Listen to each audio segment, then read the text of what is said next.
Hey, what up, everybody? Steve Breach coming to you. Wanted to give a few of my thoughts on Curtis Axel and him moving forward in the WWE. It seemed like his big push was coming with him and Paul Heyman pushing himself to the forefront. It looked like he was going to be one of the main players, getting like the almost close to the biggest push we've seen from somebody right off the beginning is when Lord Tensai came in after WrestleMania 28, and he came in, he beat CM Punk, he beat John Cena, and it looked like he was going to get pushed, right to the front of the line, even though nobody wanted to see it. They were going to force feed him to us. Now with Curtis Axel, he's been on SmackDown, he's been on Monday Night Raw, he's picked up wins over John Cena, Triple H, Chris Jericho, the list goes on and on. Even though these are cheap victories, they're victories, still in the long run. Maybe if they actually kept records or they put the standings in the newspapers every week, we would actually see, that Curtis Axel is undefeated like this. But besides that, we have to just go off basically what the announcers say. But in your gut, if you watch all these shows, you're seeing and remembering what's happening. Now, maybe they learned from Lord Tensai that they can't push somebody that fast straight towards the WWE title, even though it's been done in the past before. But he's wound up finding a lucky place on the payback card. I'm not sure if it was because of the Fandango injury, or maybe they wanted to put the Triple H versus Curtis Axel match that looked like it was going to happen on the pay-per-view, on ice, and save it for SummerSlam. I just honestly can't see Curtis Axel winning this title. I can't tell you if The Miz is going to win or Wade Barrett's going to keep his title. I really can't think of what's going to happen, but the only thing I can guarantee is that Curtis Axel's not walking out of Payback as the Intercontinental Champion. I think that, I just really don't think that Triple H and Vince McMahon are going to wrestle. I definitely think they're going to have the main storyline of what's going on Monday Night Raw, and more than likely they hit the panic button and just couldn't figure anything out. They can't do another Nexus invasion or anything like that. I think that is going to be the big summer angle that is coming our way. It's basically Triple H versus McMahon, Armageddon 99 all over again. I just don't see those guys getting in the ring. I think it's going to be fought through Vince McMahon joining up with Curtis Axel, making sure that he is the guy that beats Triple H into submission to where Triple H will take this office job and never fight again.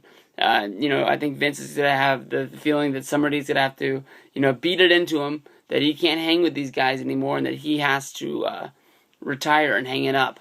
Vince McMahon to me is just too old to be getting in the ring and fighting anywhere at SummerSlam. And if it comes down to Curtis Axel and Triple H having a match at SummerSlam, I think no way in hell there's any way in the world that Triple H is going to be fighting anybody for the Intercontinental title. When it comes down to it, it just shows you how these belts just don't matter anymore. They had Antonio Cesaro, he was the United States champion. They were trying to give him the rub by getting in matches with people. He lost twice to Randy Orton in non-title matches. It doesn't make any sense that if you beat the champion, you wouldn't ask for any kind of championship match. A belt is a belt no matter what. But I mean, when WWE is showing that Randy Orton can beat this guy, he beats him twice in a row and doesn't want the United States title, it shows you that the United States title just isn't worth a damn. And if Triple H is going to go out there and he's going to fight, against Curtis Axel, and he's going to be Intercontinental Champion, and it's not going to be on the line, it's just dumb. And if they do put it on the line, it just shows you what's going to happen. It's like the ultimate spoiler you can put on there. So there's no way in the world that Triple H is going to be wearing an Intercontinental title anyway.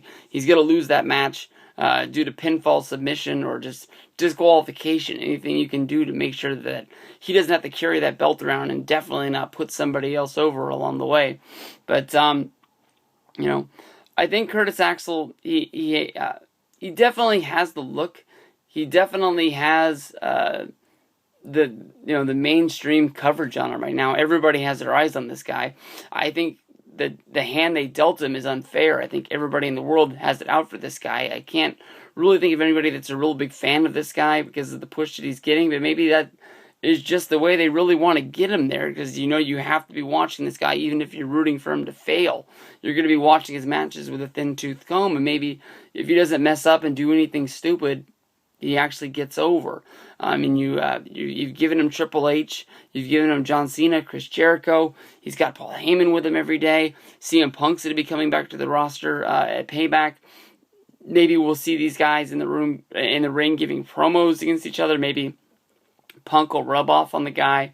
He's got a bright future ahead of him. He's definitely got a bright, strong pedigree. And as the WWE is strong on, if your grandpa did it, if your dad do it, sure enough, even if we have to, teach the hell out of it to you, you're going to make sure that you get it, because, they did it so well, we can get it out of you.